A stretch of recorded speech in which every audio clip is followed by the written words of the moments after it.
Yun mga idol, so Saturday po ngayon at payday po ulit ng tropa, no. So una, silipin natin itong status po ng project natin dito sa sa Nagbitin, kung ano na yung mga natapos nila dito. Ayan, so halos buo na, tapos na yung sets laying niya mga idol. Ayan, so buhos na lang sa lintel beam dito sa mga bintana, paikot yan punta doon. Tapos na rin po dito yung asintada nya, so halos finishing na lang, saka itong mga canopy. Then silipin din natin dito sa loob. Nagsimula na yung sa palitada kahapon.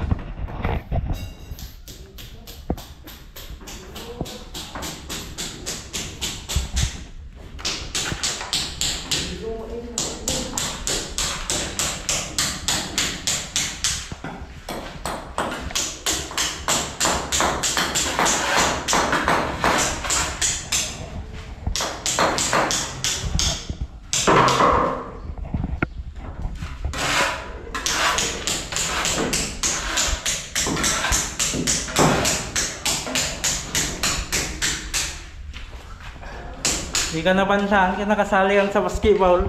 Yes. Ay, guys.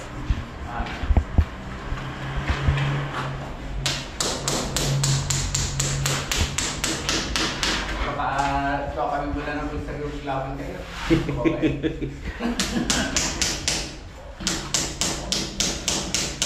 Nila Maris na lang aja ko ka. Jay volleyball, jay babae. Sabi nga.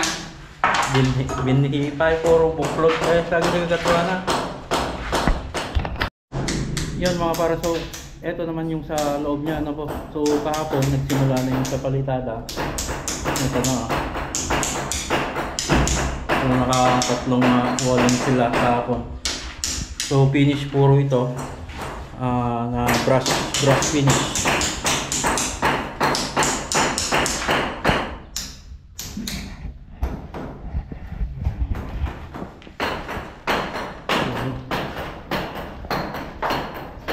Akyatin din natin sa second floor. So yung pinakamalaking problema talaga dito mga idol ay yung sa electrical. Nandito yung electrician natin kahapon mga idol.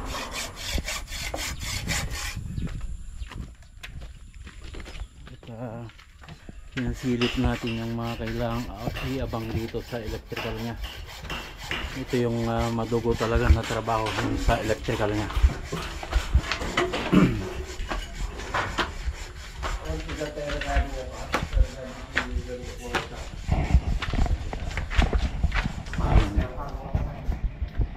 So halos puro hagis yung gagawin dito.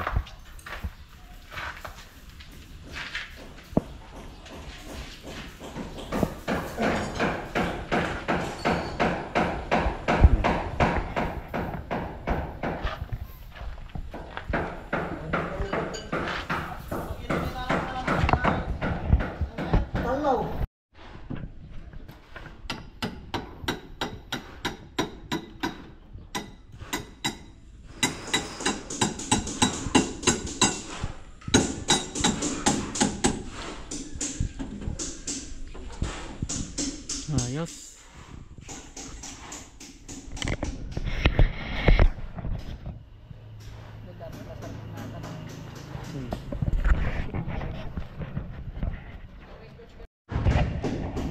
Pala tinapay ko namin kinangkal. Mga light tinapay ko namin di ba?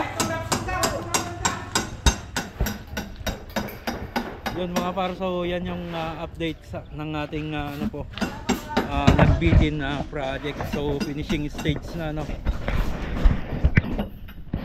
Then by Monday nandito rin yung kasama nating electrician, ano po.